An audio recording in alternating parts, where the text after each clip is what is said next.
Poco F8 Pro-ს განვიხილავთ ამ ვიდეოში და ვნახოთ რაში არის ძლიერი და რაში სუსტი. არხის გამოწერის ღილაკსაც დააჭირეთ, ქვემოთ და დავიწყოთ. შავყუთში არის შავი кейსი, 100-იანი სწრაფი დამტენი ადაპტერი, კაბელი და ფიზიკური სიმბარათის ნემსი. Smartphone-ს ეკრანზე Gorilla Glass 7i იცავს, უკანა პანელზე შუშაა, ხოლო ჩარჩო ალუმინი.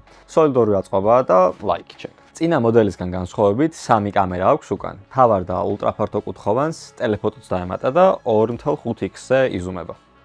IP68 მტვრისგან და წყლისგან დაცვაც აქვს და Bose-ის ხმის სისტემა სტერეო სპიკერებით და Dolby Atmos-ის მხარდაჭერით. ვაუ, შოკ. ელემენტი აქვს ძალიან დიდი, 6200 mAh-იანი და ამას დამატებული 100 ვატიანი დამუხტვა ნიშნავს იმას, რომ არ დაждდება ეს smartphone-ი, ანუ წარმოიდგინეთ, Xiaomi-ის ბევრ smartphone-ს აქვს Game Turbo და არც Poco-ა განსხვავებული, უბრალოდ რადგან ეს smartphone-ი ამისთვისაა შექმნილი, კიდევ უკეთეს შედეგებს გვაძლევს. თამაში შესვლისას შეგიძლიათ პერფორმანსი თქვენით აუწიოთ, ან ბალანსირებულზე დატოვოთ და როგორც გაგიხარებათ, ისე ითამაშოთ. ასეთია Xiaomi Poco F8 Pro, ფლაგმანის წარმოდობა ნამდვილად აქვს და ნებისმიერ თამაშს თავისუფლად ითამაშებთ. ბევრ Xiaomi-ის ფანს ვიცნობ, ვისაც გეიმინგიც უყვარს და ეს smartphone-იც მოეწონება. ზუმერული ლინკი აღწერაში იქნება ქვემოთ, არხის გამოწერა არ დაგავიწყეთ გზად და შემდეგ შევხედრამდე დაგემშვიდობებით.